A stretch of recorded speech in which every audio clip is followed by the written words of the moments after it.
लोग अभ्यास 5, कौन सा अभ्यास? अभ्यास 5 पढ़ेंगे और इसके पहले 4 तक हो गया था। 2 तरीके से पढ़ा जा रहा है। एक, हर अभ्यास में नियम है। क्या है? और उस अभ्यास के नियम पर आधारित उसी पर अगला टॉपिक होता है उदाहरण। तो बिना नियम रूल पढ़े हम उदाहरण नहीं समझ सकते हैं। सही है ना? इसलिए अभ्यास 5 में एक है नियम, मतलब एक पेज पर क्या है? नियम है। और दूसरे में देखेंगे तो उसी का उदाहरण लिखा है। ध्यान से देखिए, उसी अभ्यास 5 के अगले पेज पर क्या है? उदाहरण है। मतलब पहले उदाहरण पढ़ेंगे कि पहले नियम? हाँ, पहले नियम। इसीलिए जो संस्कृत है आगमन विधि पर आधारित है कि निगमन? हाँ, आगमन में पहले क्या होता है? पहले उदाहरण रखा जाता है और निगमन में पहले नियम रखा जाता है। फिर तो काहे में आए? आगमन विधि में है। संस्कृत को आगमन विधि बताते हैं। क्यों? पहले उदाहरण रखा जाता है, उल्टा होता है। जैसे हमने कहा राज्ञः पुरुषः, राज्ञः कैसे बना, उदाहरण रखा गया। पहले ध्यान सुन ली, बहुत तगड़ा प्रश्न बताई दे रही। आगमन विधि में आएगा। किस विधि में है? संस्कृत में पहले उदाहरण रखा जाता है, फिर नियम बनाया जाता है। हमने कहा विद्यालयः, तब आपने कहा विद्यायाः आलय, विद्यागश आलयसु, फिर सूत्र लगा षष्ठी, फिर सिद्ध होता है। निगमन में नहीं आता है, आगमन में आता है। तो संस्कृत के विषय में एक बहुत बढ़िया बात लिखा है, वो आगमन विधि में आएगी। किस भाषा में? किस विधि में? शिक्षण के जो विधियां हैं उन विधियों में किस विधि में आएगी? आगमन विधि। अब कैसे? क्योंकि संस्कृत में आप लोग कहो कि जाए के मतलब आगमन करता, सुस्वागतम, ना स्वागतम बोलते हैं ना। देखो आई दिगर, इसका मतलब है। और एक दिखवा कोनवा में लिखा हुआ शब्द कोश, का लिखा हुआ? का लिखा हुआ? दिखान सब है कोने में। कहाँ दिखान? लिखा हुआ 100 + 25 बराबर एकर मतलब है कि यह अंदर एक कई शब्द हैं। गिना, गिना जल्दी से।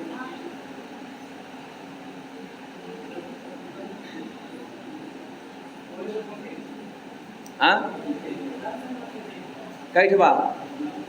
अरे तो लोग जाने नहीं पाया, कई पूरा गिने ले था। हाँ, टोटल 25 ठबा। हाँ भाई साहब, किसी भी भाषा को बोलने के लिए कम से कम आपके पास 500 शब्द हो जाए, मार तहलका मचाई देगा। एक बात समझा है? ये पूरे टेक्निकल तरीके से रचना अनुवाद का हुई बा। क्यों बताओ नहीं? काहे 100 + 25 बराबर। एक का मतलब जैसे जैसे अभ्यास में बढ़ गया वैसे वैसे 25 चौका 100, यानी 4 अभ्यास पढ़े आप। प्रत्येक अभ्यास में कई शब्द के बारे में जानकारी मिलता 25। तो अभी 25 पंचे 125। अब छठवें में पढ़ा था 150। यह जान रहा। आप शब्दों को भी जान रहे हैं कि कौन सा शब्द किस लिंग में है, किस शब्द का क्या अर्थ है। नहीं तो अभ्यास 5 का प्रारंभ किया जाए। आइए देखते हैं। तो एक शब्द बना जनक। मान लो तो का पता बा जनका, और 2-4 ऐसे बच्चे होंगे जनका नहीं पता है, तो उनको बताना पड़ेगा। जनका मतलब पापा यानी पिता, अब सवाल उठ गया कि जनक शब्द का नेचर क्या है? पुल्लिंग है। जनकः जनकौ जनका, बोलता क्या नहीं? जनक मतलब पिता, किस लिंग में है? कि करे समान रूप चले बच्चे, उल्टा खुला था ये मारकर उल्टा खुला। तो तोरे बस के नाहे बाट काहे खोला तो वो खाना वाना खा पहले आगे बढ़ा। अगला जो गलती हम हमेशा कर जाते हैं, एक शब्द है पुत्र। पुत्र शब्द, इसका मतलब पुत्र शब्द भी किस लिंग में है? पुल्लिंग में है। ध्यान से सुना, कभो अनुवाद करे में आए तो पुत्रम पुत्रे पुत्राणि न चलाया, पत्र चला था। पत्रम पत्रे पत्राणि, पत्र शब्द नपुंसकलिंग में है कि पता लगा पत्रव और पुत्रव झोंक दहा समान रूप से। तो पुत्र शब्द गए पुल्लिंग में है, पुत्र पुत्रव पुत्रा। तो पुत्र शब्द का मतलब बेटा, लड़का ना। हाँ, देखा का हो या देखा भर के दे या ये खुला बा एक कसे नहीं है, कसवाते नहीं बगा तब हमका पकड़ाई दे यार। ठीक बा। अगला सूर्य। सूर्य यानी किस लिंग में? चंद्र। चंद्र, चंद्र अकारांत भी है और एक चंद्रमस है सकारांत है। वो लिख ला, एक चंद्र शब्द है चंद्र अकारांत, तो चंद्र चंद्र चंद्रा चले, और एक है चंद्रमस चंद्र सकारांत पुल्लिंग है। इसका रूप चलेगा चंद्रमा चंद्रमसौ चंद्रमसा चंद्रमसम चंद्रमसौ। चंद्रमसा नहीं चंद्रमसा है। एकर मतलब है कि चंद्रमस शब्द अगर रहे तो वो सकारांत है। और कौन लिंग में बा? वहीं लिख ल, जहाँ चंद्र शब्द आए वहीं के ऊपर लिखा। सबके पास किताब है रचनानुवाद की, तो जहाँ चंद्र शब्द है उसी के ऊपर एक और शब्द लिख ल, चंद्रमस। सकारांत है और पुल्लिंग है, और चंद्र अकारांत है पुल्लिंग है। और चंद्र मतलब चंद्रमा, चंद्रमस मतलब चंद्रमा, चंद्र मतलब चंद्रमा, चंद्रमस मतलब सज्जन। अब सज्जन में कौन संधि बा? हाँ, अरे पहले ध्यान से सुन ल, जस तो कैसे पहले सत रहे, हाँ शुद्ध हो, यह गड़बड़ी कर बा। पहले तक कदा हो फिर शुद्ध हो जाए। देखा यह गड़बड़ हुआ। रामेश्वर का नाम बा, इसीलिए हम संडे विशेष देते हैं कक्षा। और आप अपना संख्या देख ला, शाम के वक्त गंजा रहा था, मतलब लगा था कि जो तू लोग बैठा है हुआ। और एक बार ऐसे देखा, यानी तू लोग जो सावन के गधा होता, सावन के गधा हो गया। सावन लगा बना, सावन भादव गधा, और जेठ के गधा रात में होता शाम के वक्त। एक मतलब सीखना नहीं चाह रहे, घरे में बैठ के सो लेवा मंजूर बा, लेकिन पढ़ब न है। हाँ, सोते है दीपक, वो दीपक सोए खातिर आइन है। वहाँ घरे में सोवक मिलन नहीं, पापा उनकर उठा के डंडा चल काम करवाओ कुछ। एक बार आए हैं सो जना बरे, उनका डिस्टर्ब न करा। जैसे समय पर सावन चलता नाग वाग दिखाए तो ना डिस्टर्ब करा, वैसे उनका ना डिस्टर्ब करा। उन्हें और है 4 रोटी अच्छे से बना के घी लगा के और खिला के कहीं और सोआ, डिस्टर्ब ना करा उनका। पता लगे का कि ना बिना खाए जब खाना ही दे सुलाई देगा, पाप लगेगा। चलिए, सज्जन, सज्जन तोड़वा कैसे? सतधन जन, सतधन जन, तो सज्जन बना। बोलता क्या नहीं? अब जब सज्जन हो गया तो ओकर उल्टा दुर्जन हो गया। तो दुर्जन होगा, दुर्जन भी पुल्लिंग में है, दुष्ट। प्राज्ञ, प्राज्ञ यानी प्राज्ञ मतलब विद्वान, प्राज्ञ मतलब, और यह भी किसमें है? पुल्लिंग में। लोकः, लोक मतलब संसार, यह भी किसमें है? पुल्लिंग में, क्योंकि लोकः में घय प्रत्यय है, तो घय प्रत्यय शब्द किस लिंग में? पुल्लिंग होते हैं। उपाध्यायः, उपाध्यायः गुरु, उपाध्याय शब्द भी पुल्लिंग में है। यानी जितने शब्द भी आपको यहाँ दिख रहे हैं सब के सब किसमें हैं? शिष्यः, शिष्य में सास धातु से क्यप प्रत्यय, क्यप लिख ले पढ़ते, यही क्लियर कैला सा। उपाध्याय के बाद कौन शब्द बा? शिष्यः, सास धातु से, तो सास धातु में दंत सर है मूर्धन्य? दंती सर है, वो बाद में मूर्धन्य होता है। अब कौन प्रत्यय लगा हुआ? क्यप, तप्यत, तप्य, अनियर, केलिमर, ण्यत, क्यप, यत, कई हैं, वही में से एक प्रत्यय बस क्यप। और क्यप का क्या बचता है? य। मान लो कि ये पूछ रहे क्यप का क्या बचता है? य।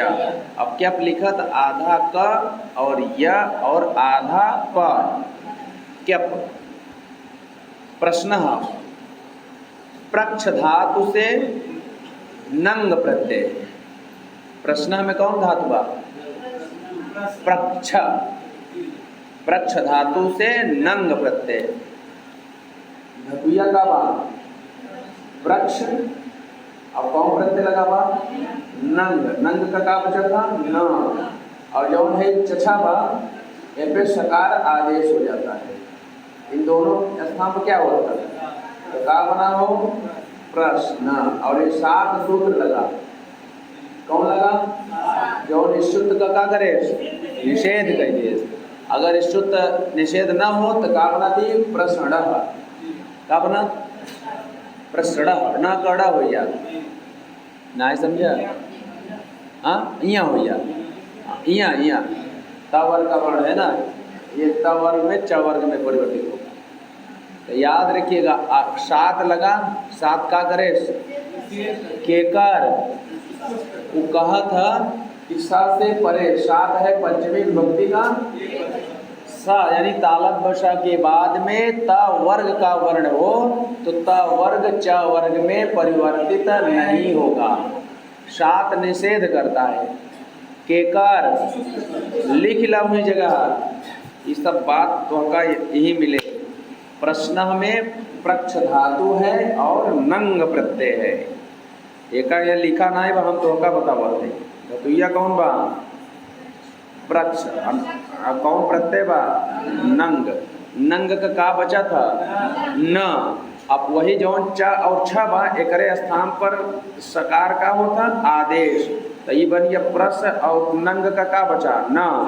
इस तो इस चुनाशु सूत्र लगा, लेकिन सात आय के का करे? निषेध करे, रोक दे। सतैया के का करे? सो कहे नाही, सताई देश के का स्तुत के कहे हम तो का स्तुत हो न दे। कहे इसकी जब सा के परे तवर का वर्ण हो, तालब सा एक वर्ण है, कौन सा है?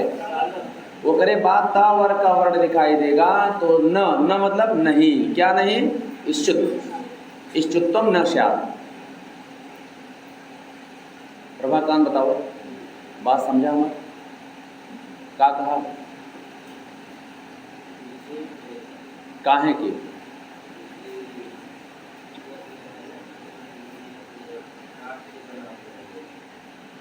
सात से बना हुआ है मतलब यार, तो हमारा बतिया नहीं सुनता तो हमेशा अपन दिमाग में तो दीपक के बारे में सोचे लेगा, देख पढ़ावत रहे दीपक के बारे में सोचता।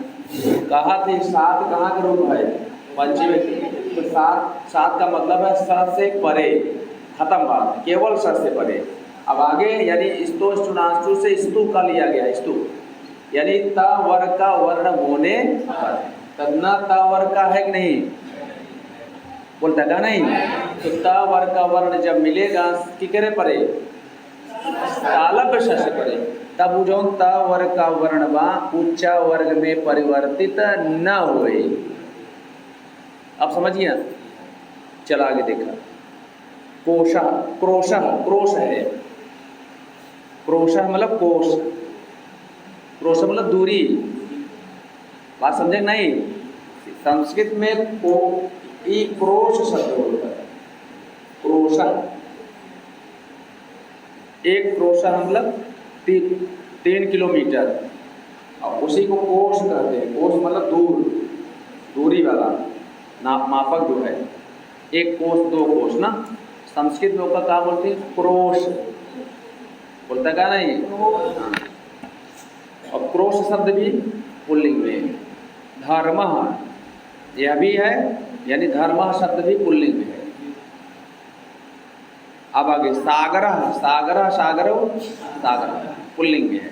सागर मतलब समुद्र, सागर मतलब समुद्र। तो देखबा तो का शब्द गिने में आए। जनक 1, पुत्र 2, सूर्य 3, चंद्र 4, सज्जना 5, दुर्जना 6, प्राज्ञ 7, लोक 8, उपाध्याय 9, शिष्य 10, प्रश्न 11, क्रोश 12, धर्म 13, सागर 14 हो गया। अब नीचे उतरवा जो धतुयन है उन्हों जोड़वा तो टोटल कितना ही 6, 14 पहुँचा ना। हाँ, तो 14 शब्द के बारे में ये इतना जान लें कि कौने लिंग में रहें। एकरे पहले भी कुछ शब्द रहें जो नपुंसक लिंग में रहें, कुछ शब्द स्त्रीलिंग में रहें। रमा, क्रीड़ा पढ़े रहा ना, बोलता का नहीं। तो एका ही ना हो कि एका, इनमें आपको समझ कर के चलना है। चलिए आइए, एक है तुद। कौन है? अब तुदादि गण में कितनी है धातुएं? 157, 157 गण कितने हैं? वो आदिगण जो है, त्रयादिगण, तुदादिगण ना। अब त्रयादिगण, उसी में से एक गण है तुदादि। कौन गण बाबू? तो तुदादि गण में कितनी धातुएं हैं? 157 लगभग धातुएं हैं। उसकी पहली धातु कौन है? तुद। एक का मतलब तुद पहली धातु है, और तुद का मतलब होता है दुख देना या कष्ट देना, दुख देना या कष्ट देना। अब आओ देखा, ये जो धातु है इसमें विकरण क्या आएगा?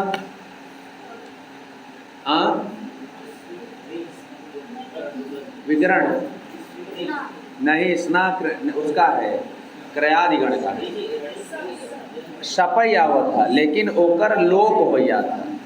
समझा तक नहीं? इसका मतलब है, और तुद का मतलब क्या होता है? दुख देना। अब आपका, आप क्या करेंगे? आप क्या करेंगे? एक किताब हमको दे दीजिएगा। अब आपको करना क्या है, हमारी तरफ से सुनिए, क्योंकि आप पढ़ रहे हैं। कौन सी? अब बोलिए। तुदादिगण में बगल में जा, फट से तुदादिगण में जा। हाँ, पेज संख्या 174, फटाक से आवा तो का हम पढ़ाई सिखाई देवा। पेज संख्या 174, तो जहाँ लिखा तुद वहीं लिख ला पेज संख्या 174।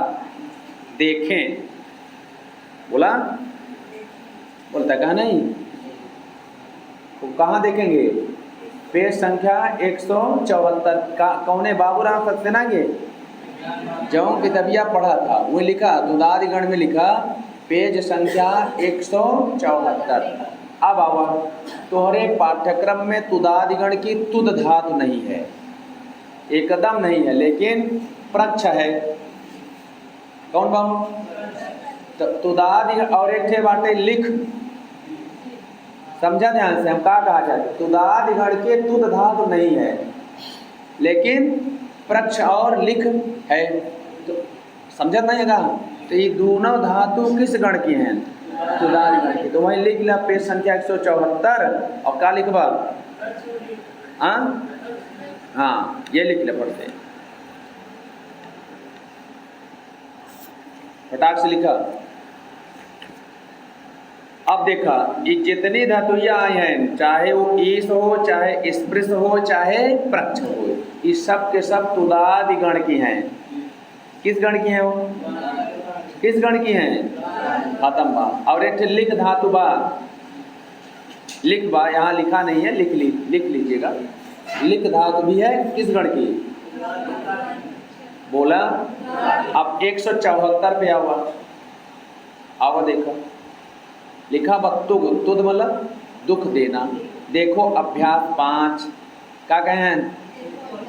एक मतलब अभ्यास 5 पर ये बात कही गई है, तुद मतलब कष्ट देना। तुद उभय पदी है, उभय पदी मतलब इसका परस्मय पदी भी रूप चलता है और आत्मनेय पदी भी चलता है। यहाँ केवल परस्मय पदी के रूप दिए गए हैं, आत्मनेय पदी में सेव के तुल्य चलते हैं। तो सेव की बात ही हो गई थी पिछले में, पिछले अभ्यास में सेवते सेवेते सेवंते रूप चला था, सबके बारे में लभते लभेते लभंते बारे में चला था। इसका मतलब है आत्मनेय पदी भी चलेगी, लेकिन यहाँ इसकी बात केवल किसकी हो रही है? तो भैया हो तू कुछ न याद करा, सबसे पहले एक ध्यान से देखा, तुदति तुदतः तुदंत, तुदसी तुदथा तुदत, तुदामी तुदावा तुदाम ना। इसी प्रकार से धातु चलती है प्रच्छ का, पृक्ष होकर के। 4 सार्वधातुक लकार में कितने? लट लोट लंग और विधिलिंग कितने? वहाँ प्रच्छ पृक्ष हो जाएगा, प्रच्छ पृक्ष, पृक्षति पृक्षता पृक्षन्ति, पृक्षसि पृक्षता पृक्षत, पृक्षामि पृक्षावा पृक्षामि, प्रक्षामि न चलाओ, समझ गया? अब यहाँ आपको टेक्निकलिटी रूप देखना है लृट लकार का, यानी जब तू देखा तुद धात कहाँ गिरा हो, एक में यही खासियत बचा बग नहीं। हेलो, भूकंप आ गया था। अब देखा, जब भी आप का बताओ जाते हो, हाँ, तुद धातु का रूप देखा तो का लिट लकार के देखा ही बा, क्या का देखा ही बा? हाँ, लिट लकार का देख लो ध्यान से। हाँ, आप देखा लिट लकार में का रूप चला बा, देखा ध्यान से। बाकी तो का जैसे पठ चला हुआ था, गम चला हुआ था, भू चला हुआ था, वैसे मिलत बा। देखा भवती भवता भवन, तुदति तुदता तुदन, चला कि नहीं? अब तो पठतु पठताम पठन्तु, तुदतु तुदताम तुदन्तु, कोई दिक्कत नहीं है ना। लेकिन आप देखा जहाँ पर लिट लकार बा हुवन चलत बा तोष्यति तोष्यतः तोष्यन्ति। अब चलेगा तोष्यसि तोष्यथः तोष्यत, तोष्यामि तोष्यावः तोष्यामः। यानी आपको तुद धातु का लिट लकार ध्यान देना है बस, परीक्षा के लिए। किसके लिए? अब इस धातु मतलब चाहना होकर रूप चलेगा, इच्छ आदेश होकर चलेगा, इसमें चछा हो जाए, समझे नहीं? ईसत ईष्टा ईष्टा न चले, इच्छति इच्छतः इच्छन्ति, इच्छसि इच्छतः इच्छत। अब एमे तो ध्यान दे एक बार लंग लकार का, इस धातु में किसका ध्यान देना है? लंग लकार का। और लिट लकार नहीं समझा? लंग लकार का है ध्यान देबा, ओमे आ इच्छत नहीं चला वही आ और ई मिल करके गुण हो बाबा, वृद्धि होगी बा, सॉरी वृद्धि, यहाँ वृद्धि होता है, गुण नहीं। तो यहाँ ऐक्षत चलता बा, यानी ऐसे अपठत तो चला है, यहाँ ऐक्षत ऐक्षताम ऐक्षन। तो इस धातु का क्या देखेंगे आप? लंग लकार का रूप, जोर से बोलिए। और अगला आप क्या देखेंगे? लिट लकार। क्या देखेंगे? किस धातु का? इस नहीं, इस धातु, इस मतलब चाहना, जिसे इच्छा होता है, इच्छत इच्छता इक्षण। जोर से बोलिए। आगे आप देखा धातु ये बतावा था ही, तो तुद आदिगण की तुद भी है, इस भी है, स्पृश भी है और प्रच्छ भी है। बात समझा? बोला हो। अब प्रच्छ को पृच्छ हो के रूप चलेगा कितने लकारों में, बाकी और जानता ही है तो और आप जानते ही हैं। इसका मतलब आपको स्पृश धातु स्पृशति, स्पृशता, स्पृशन्ति चलेगा, जैसे पठति, पठता, पठन्ति। लेकिन इसका आपको रूप याद करना है, लिट लकार देखना है। किसको देखना है?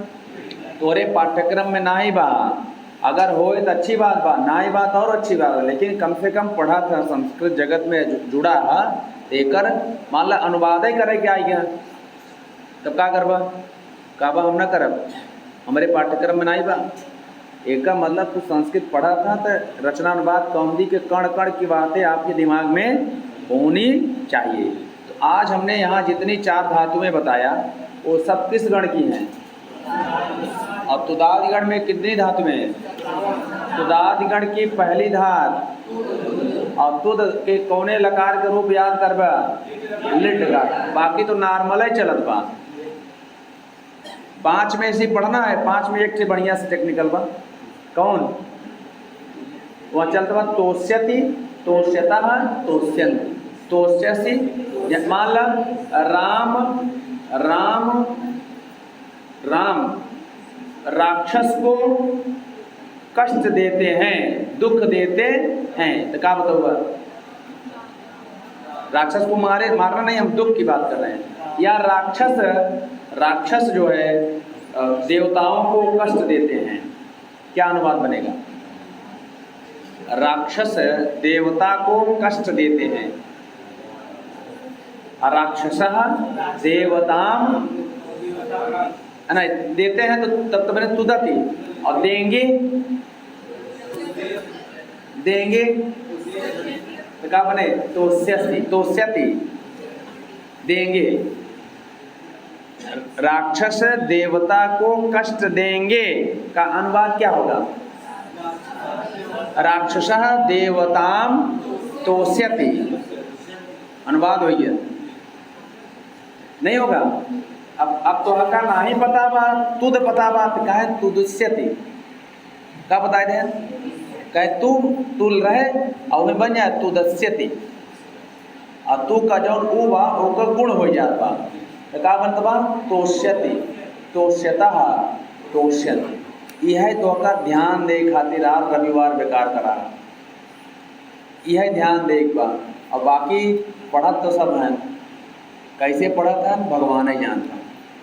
एक सीटे पर 1500 लोगों की कंपटीशन बा, तब सोचा कितनी बड़ी बात बा।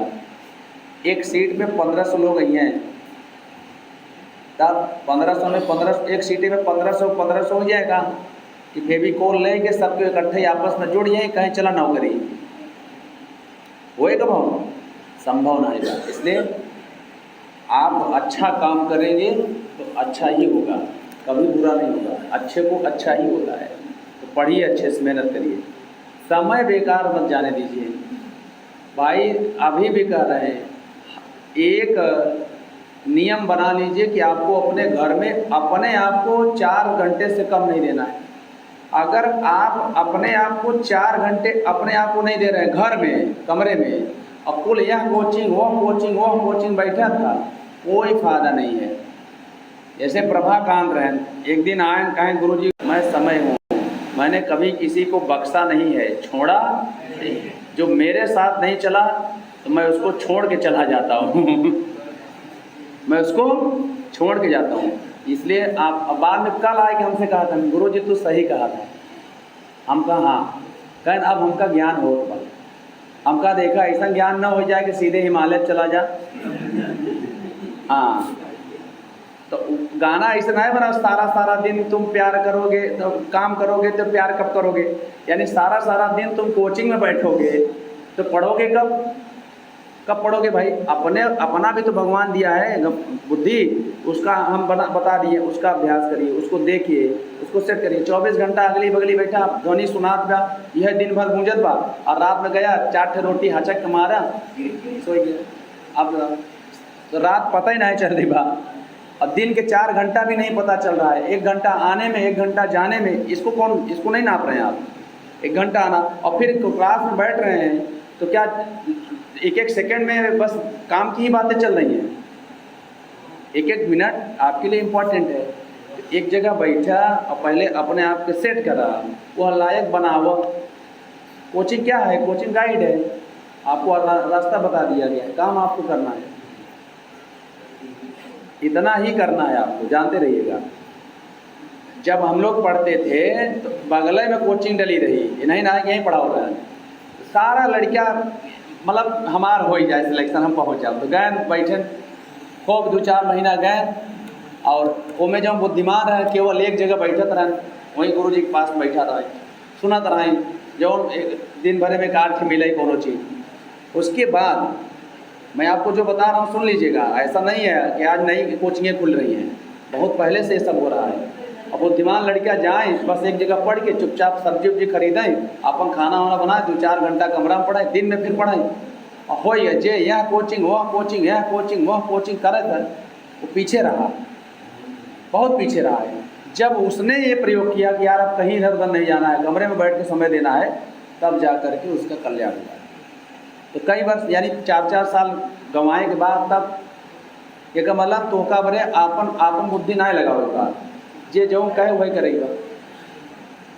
तो कल ही आप कह रहे थे ना, कल आए कहन तभी चर्चा हम तो उससे कह दिया, हम कोचिंग के विरोध नहीं करते, जात रहा तुहार शरीर रहे, तुहार स्वस्थ रहा, तो बैठा 24 घंटा बैठा, चाहे हिमालय बैठा, चाहे जो बाटे अल्लाहपुर में बैठा, जहाँ बैठे को वहाँ बैठा। आवा देखा शब्द है अभिता, देखा आइया अभिता हो, अभिता उपपद है, अव्यय है, क्या है? परितः, क्या है? उपपद है। और याद रखना आप इसका अर्थ भी पता होना चाहिए। जैसे स्पर्श धातु का मतलब होता है स्पर्श करना, प्रक्ष धातु का मतलब होता है पूछना, पूछना नहीं पूछना, हाँ। इस मतलब होता है चाहना, इच्छत इच्छता इच्छन्ति रुचिर, तुद मतलब होता है दुख देना। तो इनके अर्थों को भी आप जानते रहिएगा। अभिता मतलब दोनों ओर, अभिता मतलब, परिता मतलब चारों ओर। जब दोनों ओर की बात करेंगे तो क्या होगा? गंगा के दोनों ओर घाट हैं, इसका मतलब 2 ओर होंगे। गंगा के दोनों ओर क्या है? घाट हैं, किनारा है, तट है। बोलिए, गंगा के तो जिक्र दोनों ओर है, ओमे लगो बद दिया, तट में नहीं। तो गंगाम परिता की अभिता, गंगाम अभिता तटम अस्ति, बन जाएगा ना। जिक्र अभिता रहे, कृष्ण के दोनों ओर गोपिकाएं हैं, हाँ क्या बोल बेटे? कृष्णम, हाँ कृष्णम अभिता गोपिका सन्ति, गोपिकाएं हैं, समझ नहीं? किसके दोनों ओर? जिसके दोनों ओर की बात होगी ओमे लगाई रहा, पता लगा गोपिका में लगाई रहा, गोपिकाओं में।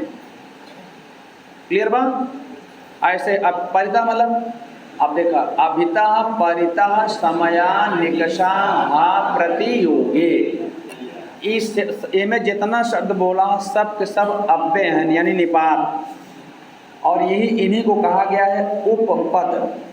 उपपद के योग में विभक्तियां होती हैं और वो कोई भी हो सकती है, ये नहीं है जरूरी कि केवल द्वितीया ही, चतुर्थी भी होती है। जैसे नमः, स्वस्ति, स्वाहा, स्वधा, अलम, वषट, योगा च चतुर्थी। तो हमने आपको यही तो बताया था, हमारी विभक्ति अलग मुद्दा है और कारक अलग मुद्दा है। हम कारक में भी विभक्तियां लगाते हैं तो उसको कारक विभक्ति कहते हैं। हम विशेष पदों के कारण विभक्तियां लगाते हैं, उन्हें हम उपपद विभक्ति कहते हैं।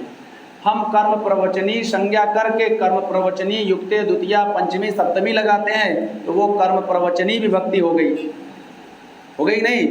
हम संबंध में षष्ठी लगाते हैं तो उसको हम शेषे षष्ठी कह दिए, शेष में षष्ठी हो गई। बोलिए, हम प्रातिपदिकार्थ को प्रकट करने के लिए प्रथमा लगाते हैं तो हम प्रातिपदिकार्थ विभक्ति हो गई। प्रातिपदिकार्थ लिंग परिमाण वचन मात्रे, यानी हमारा मेन मुद्दा है विभक्ति। और वो विभक्ति हम कहाँ कहाँ लगाते हैं, बताइए हमारा जो मेन टॉपिक है वो क्या है? विभक्ति। मेन टॉपिक क्या है? आइए, मेन टॉपिक है विभक्ति। विभक्ति नहीं विभक्ति, क्योंकि यही तो शब्दों का विभाजन करते हैं। बोलिए, अब विभक्तियां हैं कितनी? प्रथमा, द्वितीया, तृतीया, चतुर्थी, पंचमी, षष्ठी और सप्तमी। अब इनको हम सभी को इंगेज करेंगे। जैसे जब बारात आवत है घरे में तो रिश्तेदार इंगेज नहीं होते हैं, घरे के सदस्य। तो 4 भाई हैं तो छोटकवा गवा पर बर्फ़ लिया हुआ है, बड़कवा जो बाटे गवा पर कटहर लिया हुआ है, कोहड़ा लिया हुआ है, सब्जी व्यवस्था करत बा, और ओकरे बीच वाला बात का दही लिया हुआ है, रायता बने। समझा? एक जने का टेंट हाउस के कहाँ रहा थी? इंगेज रहा थी। कहो इंगेज रहते नहीं? वैसे ही ये विभक्तियाँ भी कहीं न कहीं क्या रहती हैं? इंगेज रहती हैं। जैसे हम प्रथमा कहाँ कहाँ इंगेज करते हैं? तो क्या बता दी? प्रातिपदिकार्थ के लिए बोला, और लिंग मात्राधिक परिमाण के अर्थ में और वचन मात्र में यहाँ इंगेज, और संबोधन में। प्लस वही कारक जब उक्त हो जाते हैं, कारकों में जब कारक क्या हो जाते हैं तो वहाँ भी हम प्रथमा इंगेज कर देते हैं। कर्म उक्त हो गया तो प्रथमा, करण उक्त हो गया प्रथमा, संप्रदान उक्त हो गया प्रथमा। उसके लिए इंगेज कर दिया गया ना, तुझा कटहल लिया, तुझा बर्फ लिया हुआ, तुझा जो बाटे रसगुल्ला लिया हुआ, बोला। तो द्वितीया कहन कहाँ इंगेज करी? तो कहन जौन अनुक्त कर्म होए, कर्म का है कारक, वहाँ इंगेज कर दिया। कहन और कहाँ? कहन विशेष पदों के कारण इंगेज कर दिया। अगर अबिता अबिता आवत बा तो अबिता का संबंध जैसे बा उनमें द्वितीया लगाई जाए, उसी कहे उपपद विभक्ति। विशेष पद को, पद के कारण होने वाली जो विभक्ति होगी उसे हम क्या कहेंगे? उपपद। जैसे अबिता, परिता, समया, निकषा, हा, प्रति। योग नहीं, प्रति के इनका योग होने पर, और जिससे होगा इनमें नहीं कि अबिता में लगाए जाए अबितम। इन अव्यय पदों का जिक्र साथ में योग होए वहीं में क्या लगाई जाए? दिया लगाई जाए। गलत बात है। एक का मतलब ये विभक्ति कहाँ कहाँ नियुक्त हुई? कारक में। और कैसे कारक में? कर्म कारक। और कर्म कैसा? अनुक्त, इंगेज कर दिया। दूसरा कहाँ इंगेज किया?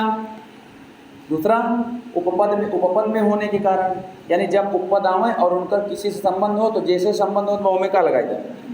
ये लगा। इसका सूत्र है, अब बहुत सारे सूत्र हैं, अबिता, परिता, समया, निकषा, हा, प्रति, योगे, इसके कारण होता है। अब आव तृतीया, कहें जो साधक तमम और प्लस अनुक्त कर्ता। अनुक्त कर्ता के लिए प्रथमा नहीं आती, तृतीया आती है, और उक्त कर्ता के लिए प्रथमा आती है।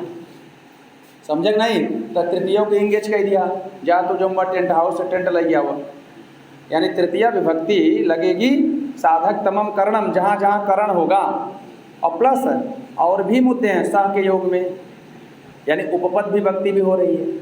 सह साकम साधम समम योगे जटाभी तापसः, जटाओं से जो तपस्वी निश्चित हो तो तपस्वी में लगाई जा, जिससे लक्षित, जो जिससे लक्षित होता है। जटाभी, जिससे तापस गुण लक्षित हो रहा है, उसी में क्या लगाई जा? तपस्वी का लक्षण क्या है? जटा। तो जटा में क्या लगा हुआ? जटाभी। ये कोई कारक नहीं है, ये डायरेक्ट विभक्ति हो रही है, एक लक्षण बता करके। जिस गुण से कोई व्यक्ति कुछ लक्षित हो, तो जिस लक्षण से लक्षित हो वही क्या है?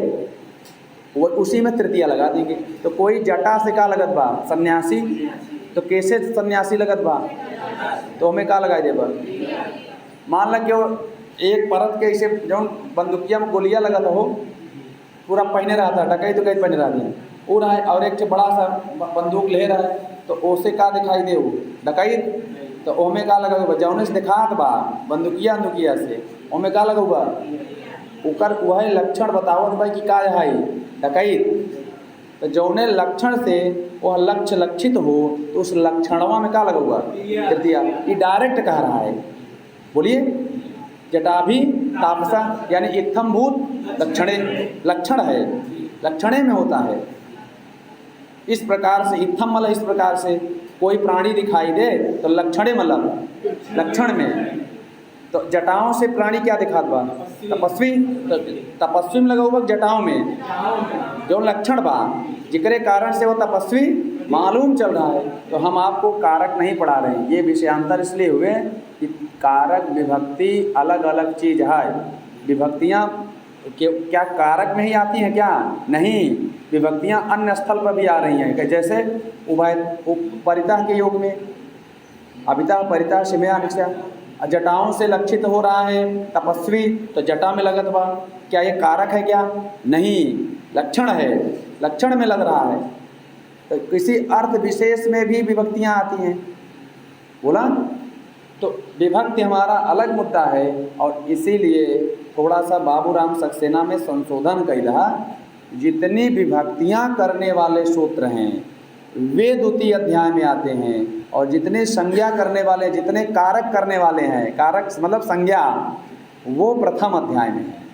जैसे कल हम लोग थोड़ा सा हो रहे हैं ना, तो जो पहला सूत्र था क्या था कारके, वह था 1 4 23, एक मतलब जितना, और बाद कर्तु रिप्सित तमम ध्रुवम अपाए अपा, ओकर क्रम रहा 1 4 24। हमें डाउट हो रहा था, इसलिए हम कल थोड़ा सा कर, सारी विभक्ति करने वाले सूत्र किसमें है? द्वितीय अध्याय में, और जितने कारक करने वाले सूत्र हैं वो प्रथम में हैं। लेकिन का लिख दिया, कारक एवं समास का वर्णन कायम बा। बोलिए, एकर मतलब है कि कारक करने वाले संज्ञा सूत्रों का वर्णन प्रथम अध्याय में है, और कारक में आने वाली विभक्तियों का वर्णन दूसरे में है। ये ऐसे लिखना चाहिए था, लिख ले, का समझा? कारक संज्ञा करने वाले चाहे जो कारक हो, कई कारक हैं, उनका वर्णन अष्टाध्याय के किस में है? हाँ, प्रथम अध्याय में वर्णन है, और उनसे आने वाली विभक्तियों का वर्णन द्वितीय में है, जान लीजिएगा। लेकिन का लिखा बा? कारक एवं विभक्तियों का वर्णन, कारक एवं समास का वर्णन काहे बा? कौने में? लिख दें द्वितीय में, लेकिन ऐसा नहीं है, आपको करना यही पड़ेगा। वो विभक्तियों का वर्णन है। अब जब देखो विभक्ति वाले सूत्र तो आपका सब द्वितीय अध्याय दिखाइए, और ना हो तो देख लिया एक बार अपने से घरे जाइए। कर्मण द्वितीय बतावा कौन बा? हाँ बा ना, एक मतलब कर्तिकरणयोस तृतीया, हाँ दूसरे में होगा। आप अभी आप देख लेंगे, आपको मिल जाएगा। चतुर्थी संप्रदाय देख ले कायम बा बाकी नहीं, विशेष बात जान ला। लेकिन जैसे कहबा साधक तमम करणम पहले बा, पहले में। चलिए आइए अब बस आगे देखते हैं। तो इन सभी के योग में कौन विभक्ति होता है? अभितः परितः शमया निकषा आ प्रतियोगे अनु, इन सबके योग में द्वितीय विभक्ति होती है, जानते रहिए। आगे सूचना क्या लिखा हुआ? जनक, और डैश सागर। एक मतलब सागर किनारे, सागर कब तक देखेंगे, जनक पहला शब्द है और सागर तक यानी अंतिम शब्द है 14 शब्दों में से। तो यहाँ से यहाँ तक का रूप कितने समान चले? रामवत, रामवत मतलब हो, हाँ अगर राम के रूप याद कैल तो 14 शब्द के रूप का याद हुई है। राम रामो राम, जनक जनकौ जनक, पुत्र पुत्रौ पुत्र, सूर्य सूर्यौ सूर्या, चंद्र चंद्रौ चंद्रा, सज्जन सज्जनौ सज्जना, दुर्जन दुर्जनौ दुर्जना, प्राज्ञ प्राज्ञौ प्राज्ञा, लोक लोको लोका, उपाध्याय उपाध्यायो उपाध्याया, शिष्य शिष्यो शिष्या, पुरुषः प्रश्नः प्रश्नौ प्रश्नाः, क्रोशः क्रोशो क्रोशा, धर्मः धर्मो धर्मा, सागरः सागरौ सागरा। अब तुदा तुदा तुदा तुदा न चलाई रहा। अब हियन से धातु रूप आई सारी की धातुएं किस गण में है? तुदा गण में। हम तो का बताए कहाँ कहाँ का ध्यान दे एक बार। अगर इस धातु बात ओकर धोखा बड़े लंग लकार और लिट लकार ध्यान दे एक बार। लंग लकार और लिट लकार का। अगर आपका स्पृश धातु है तो लिट लकार का रूप ध्यान दे एक बार। और अगर तुद धातु है तो उसका भी लिट लकार का रूप ध्यान दे एक बार। थोड़े पाठ्यक्रम में ना आएगा ज्ञान के लिए। ऐसे ही आप उम्मीद करता हूँ कि आप अभ्यास घर में करेंगे। आइए आगे देखा तुद डैश प्रच्छ। देखा तुदादिगण की धातुओं का रूप भवत के समान ही चलेगा। किसके समान? जैसे तुदति तुदतः, भवति भवतः, इच्छति इच्छतः, स्पृशति स्पृशतः स्पृशन, पृच्छति पृच्छतः पृच्छति। याद रखना प्रच्छ को पृच्छ आदेश होता है 4 लकारों में। लट लोट लंग और विदलिंग। ये का नहीं पता बा लिख लेवा कर मुँह बाय रहा था। अगर दिमाग में लिखा हुआ तो अच्छी बात बा, ना ही लिखा हुआ तो लिख लेवा कर। क्यों न डांटे आप एका मिटाई जाएगी तो। चलिए समझ गए नहीं?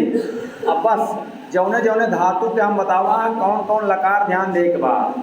तुद धातु का लृट, इस धातु का लंग और लृट, और प्रच्छ धातु का आप आगे प्रच्छति प्रच्छता प्रच्छति, यानी पृच्छ प्रच्छ नहीं होता है। कितने 6 लकारों में, कितने लकारों में? आइए व्याकरण। राम लट प्रथमा और संबोधन द्वितीया। एक का मतलब समझा? राम का रूप लट लकार देखेंगे, प्रथमा विभक्ति और संबोधन और द्वितीया। द्वितीया क्या? विभक्ति भाई, बोलता क्या नहीं?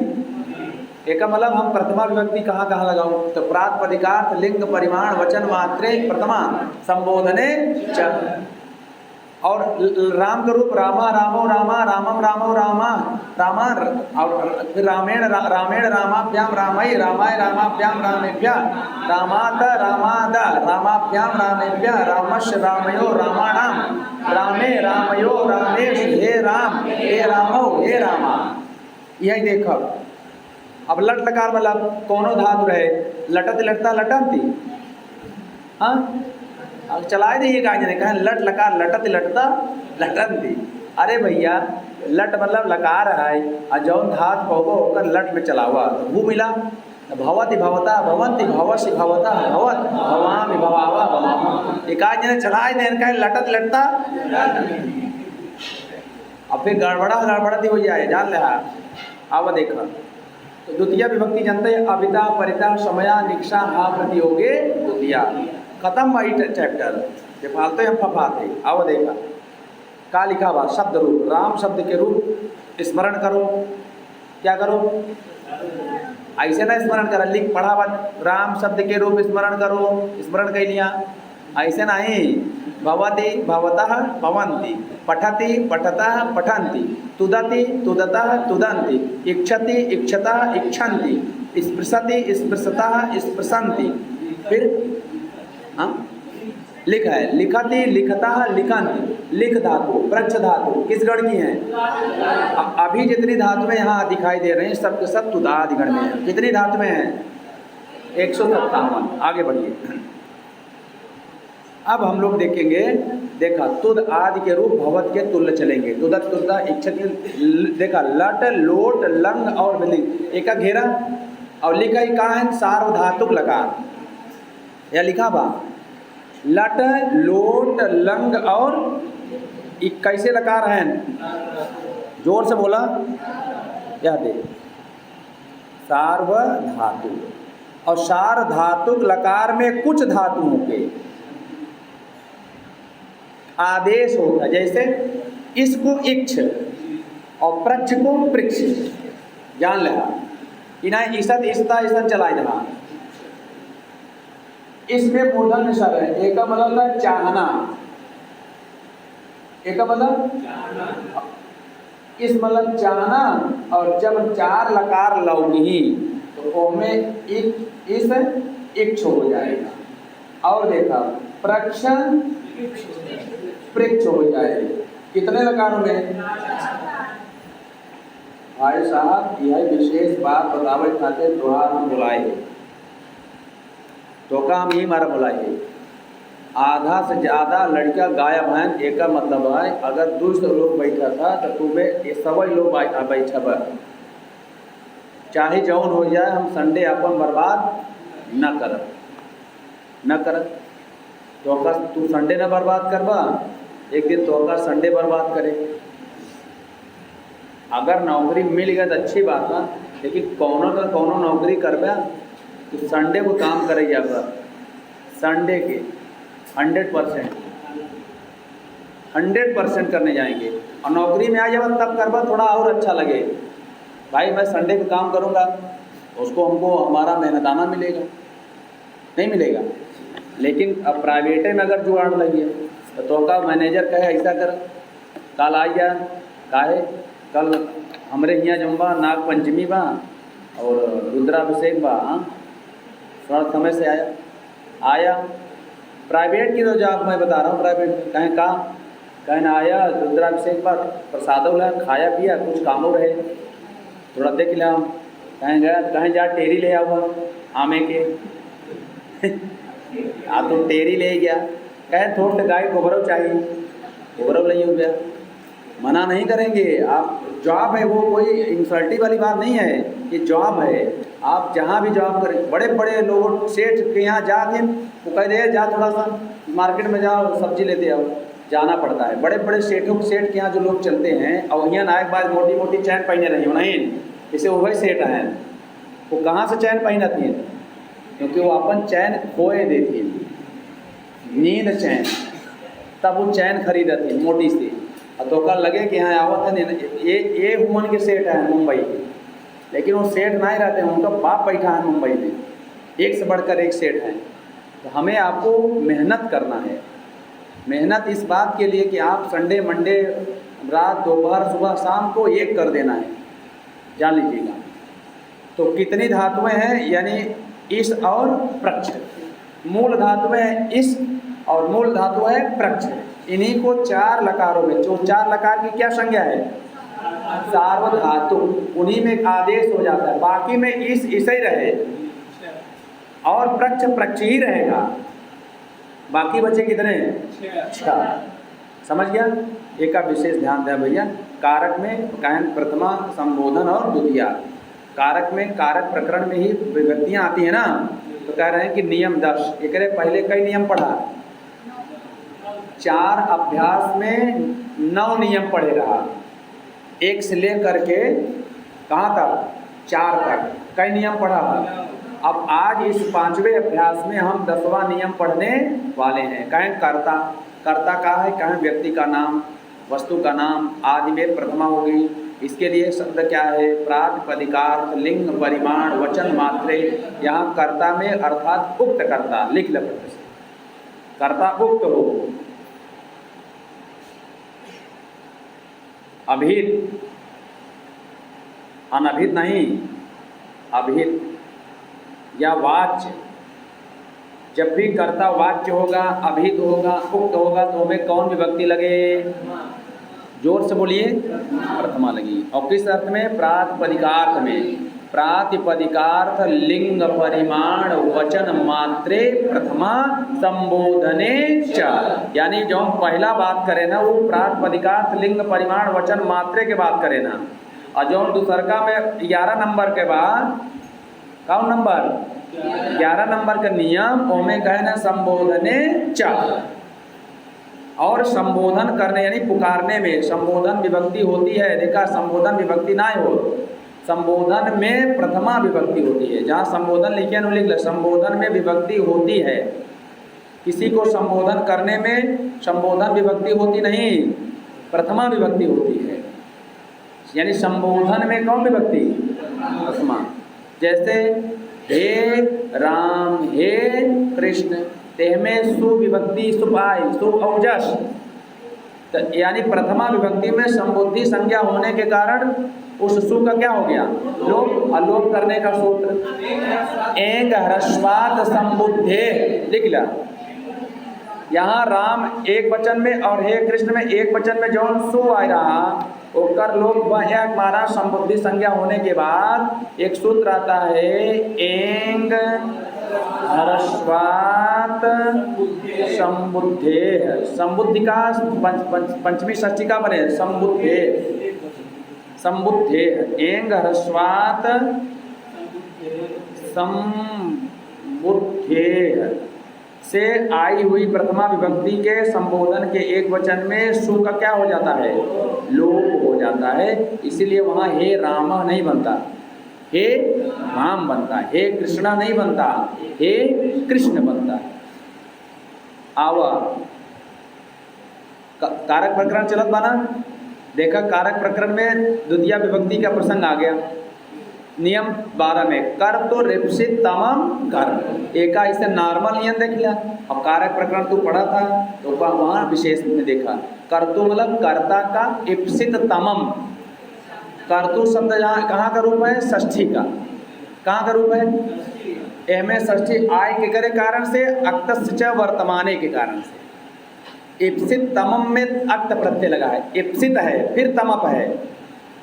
ध्यान से सुन रहा, इप्सित में कैसे बना हुआ, एक धातु बा आपले, अपले, आपले नहीं अपले, कौन धातु बा, अपलित धातु है। और इसी अपले में जौन इकार वाला है, इकार अकार यहाँ पर बड़ी आदेश हो जाता है लदुइया हो। अब एकर लकार लोग हो जाता है, बना इप और इच्छार्थे सन प्रत्यय लगा था। कौन प्रत्यय, तो ये बना था इप्स, का बना अब इप्स में फिर ता प्रत्यय लगाए, इप्स धातु बनी, इच्छार्थे सन प्रत्यय लगकर के का बनी हो, धातुइया बनी गए। और धातुइया में फिर क्या लगा, अक्त, सेठ धातु हो गई। तो शब्द का बना इप्सित, इप्सित में कौन प्रत्यय बा, ता प्रत्यय। इप्स में सन प्रत्यय, कौन है धातु से, अपलित धातु। कौन धातु वहाँ, अपलित धातु। उसी आ को क्या हो गया, ई आदेश, तो धातुया हो गई ई पर और सन लगा क्या बना, इप्स, और अर्थ लगा कर इप्सित। अब इप्सित शब्द में इप्सित शब्द हो गया, तमम प्रत्यय हो गया तद्धित वाला, तो क्या बन गया इप्सित तमम। नहीं समझा, कई प्रत्यय लगा है, पहले अपलित धातु से सन लगा तो इप्स बना, और इप्स से अर्थ लगा तो इप्सित बना, और इप्सित से तमम लगा तो क्या बना इप्सित तमम। बोला जोर से न बोल रहे। अतिशय चाहने के अर्थ में, अतिशायने में यानी अत्यधिक शायने यानी चाहने के अर्थ में क्या लगा है, तमप प्रत्यय लगा है। क्या लगा है, तमप इष्ठनव सूत्र है। अतिशायने तमप इष्ठनव सूत्र क्या है, अतिशायने तमप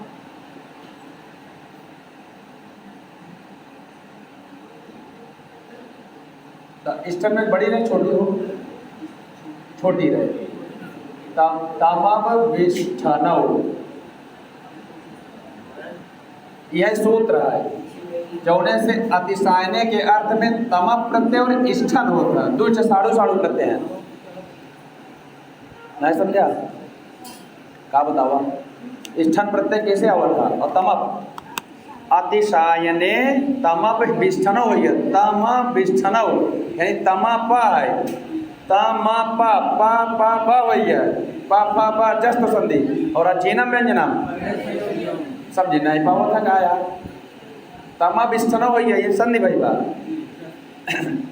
इष्ठन प्रत्यय और तमप प्रत्यय दोनों साढ़ू हैं, दोनों एक अर्थ में लगाते हैं, समझे तक नहीं। जौन अर्थ तमप देता वही कौन देता, इष्ठन।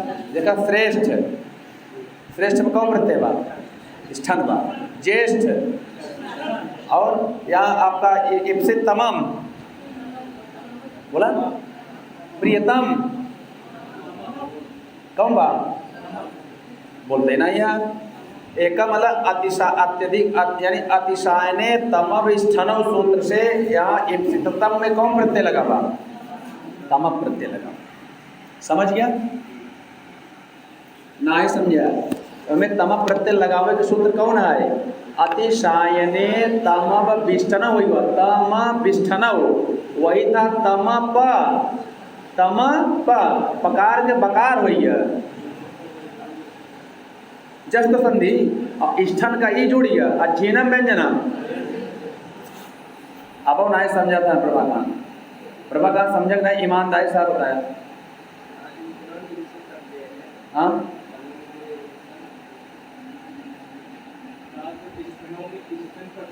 अरे भैया इस सूत्र का तम पिष्ठन प्रत्यय अतिशायने अर्थ में हो। कौन अर्थ में?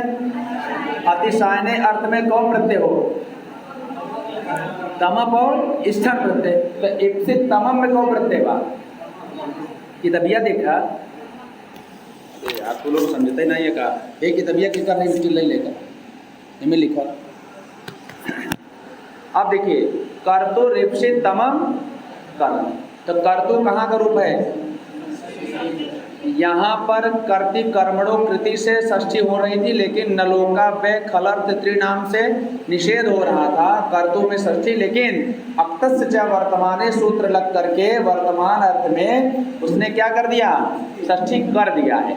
यानी ये पूछा जा सकता है कि संबंधित सूत्र में कर्तु में कौन विभक्ति और कौन सूत्र से?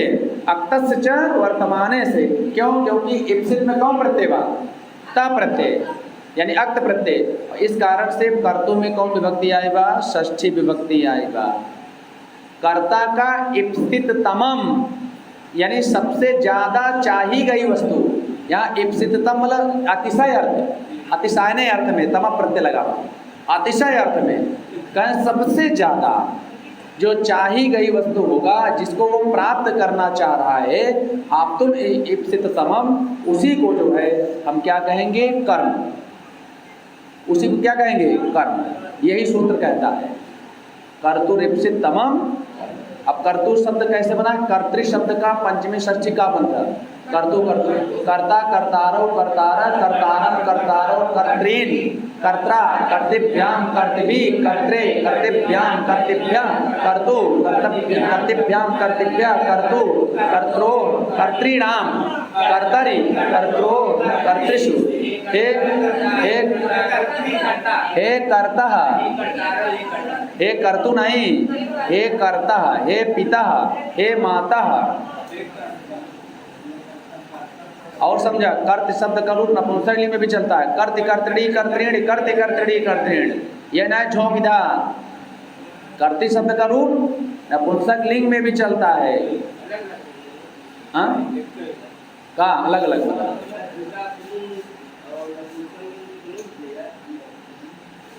हाँ कर्तृ जब बन जाए तब नदी के समान चले, तब उनमें गी प्रत्यय इत्यादि लगाएंगे ना। कर्तृ शब्द से गी गुप लगा के क्या बनाएंगे? क्या लगेगा? स्त्रीलिंग बनेगा ना। तो स्त्रीलिंग बने तो कर्तृ हो, तो कर्तृ के रूप के समान चले? हाँ नदी के समान चले।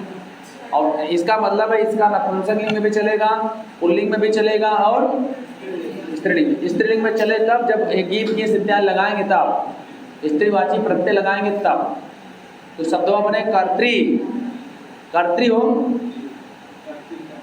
और अगर कोई पुल्लिंग रहे तो का काम कर्ता और नपुंसक ले होगा काम कर्तृ। कर्ति कर्तृणी कर्तृणी कर्ति कर्तृणी कर्तृणी। देखा? हाँ कर्तृम कहा था जो तुम्हारे मनो लिख ले। अब देखिए नियम 13, तो जो कर्म होगा वो में कौन विभक्ति लगाओ? तो वही सूत्र लिखा हुआ कर्मणि किया। यह देखा कर्ता जिसको या व्यक्ति वस्तु या क्रिया को बहुत चाहता है उसे क्या कहते हैं? कर्म। एक व्याख्या रही कर्तु रिप्सित तमम। और कैसा कर्म? अनुक्त कर्म। तो ऐसे अनुक्त कर्म में कर्मणि द्वितीया से द्वितीय व्यक्ति कह रामा विद्यालयम गच्छत सह पुस्तकम पठत्। यहाँ राम जो है कर्ता सबसे ज्यादा किसको चाह रहा है? विद्यालय को जाना। इसलिए विद्यालय की कौन सी संज्ञा हुई? कर्म कारक संज्ञा। किस सूत्र से? और जो कर्म कारक होगा उसमें कौन विभक्ति लगेगी? उसके लिए नियुक्त विभक्ति कौन है? कर्मणि द्वितीया। अब अनुक्त कर्म है। नियम 14, अभितः परितः समया निकषा हा प्रति योगे और अनु, इन सभी के साथ कौन विभक्ति होता? द्वितीया। ग्रामम अभिदा, क्या करे? अभिदा, गांव के अभिदा, यानी गांव के चारों ओर। अच्छा, अभिदा है दोनों। अब यही लिख ले, ग्रामम परितः, गांव के चारों ओर। जलम अस्ति, गांव के चारों ओर का कुछ हुआ? जल। आगे देखो, वाक्य पूरा कर सकते हैं आप। ग्रामम अभिदा राक्षसा सन्ति, गांव के दोनों ओर के राक्षस है। राक्षस समझ गया ना? है ना बहु? अपन आए समझ में, और बाद में समझा। आगे देखो, वनम निकषा, निकषा मतलब होता समीप, निकषा मतलब, और समया मतलब होता नहीं समय। लेकिन किराता अर्जुनियम में जौन समया आई बा, उपदेका खातिर आई बा, मर्यादा के लिए आया है। मतलब मर्यादा का वहाँ, यानी हम कहें, और क्या था? नहीं, कुछ दूसरा शब्द था वहाँ पर। मर्यादा के लिए तो आया है, एक विशेष शब्द आया था। चलिए, तो निकषा यहाँ समया अप्य हैं। कहाँ हैं? और कौन अर्थ नहीं है? समीप। बोलता क्या नहीं है? बोलते ही नहीं है। समया का मतलब हो समीप, निकषा का मतलब समीप। तो ये अव्यय है। अभिता भी अव्यय है, परिता भी अव्यय है। समझ नहीं पाओ तो कहा भाई लोग, सब अव्यय हैं। अभितस, परितस, सकारा, सब कहाँ हैं? अव्यय। और अव्यय पदों में आई हुई विभक्तियों का क्या हो जाता? तो जौन तो आप परिता में विसर्ग दिखात बाना, उसू का न हो, सकार क्या है? यानी जो परितस, सकारांत अव्यय। जैसे उच्चैस, उच्चई बना था, नीचैस, समझ नहीं पावा था कहा यार। अभिता परिता अव्यय है, और अव्यय में आई हुई विभक्तियों का क्या होता? अव्यया दाप सुपा से। आगे बढ़ा, अब देखा नियम 15, गति मतलब चलना, हिलना, जाना अर्थ वाली धातुओं के साथ द्वितीया होती है और चतुर्थी होती है। वही गत्यर्थ कर्मणि द्वितीया चतुर्थ्यो चेष्टायाम अनध्वनि। एक का मतलब ये यही कहा चाहता है, नहीं समझा? गत्यर्थ, गत्यर्थ कर्मणि द्वितीया चतुर्थ्यो चेष्टायाम अनध्वनि। नहीं समझा? चेष्टा मतलब हिलना डुलना। जब गति अर्थ वाली धातुएं होंगी तो हमें द्वितीया भी होगी और चतुर्थी भी होगी। फिर से समझ ला, गत्यर्थ कर्मणि द्वितीया चतुर्थ्यो और चेष्टायाम अनध्वनि।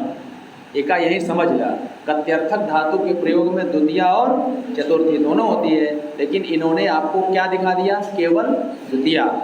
हम आपको कारक प्रकरण पढ़ाएंगे तो समझाएंगे विभक्ति के प्रकरण में। गति मतलब चलना या हिलना या जाना, गत्यर्थक वही है।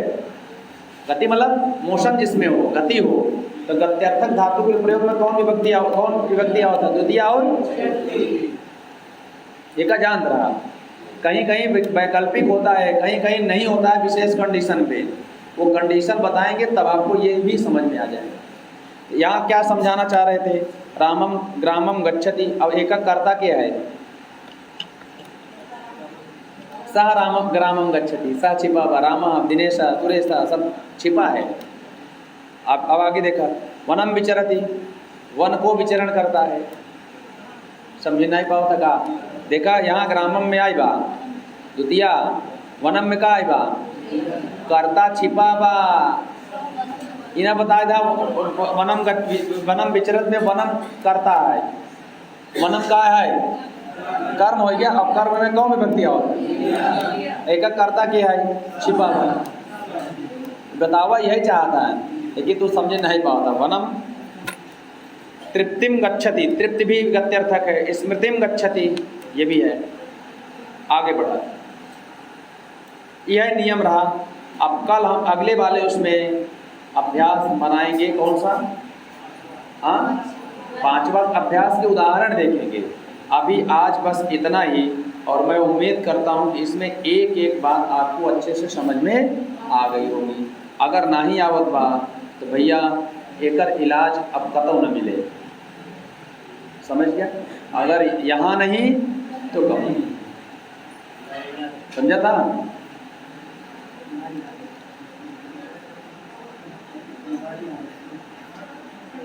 अभ्यास के जो नियम हैं उसको हम लोग अगले वाले अभ्यास में करेंगे, अगले वाले वीडियो में, ठीक है? कोनो दिक्कत? किसी कोई समस्या हो बताइए।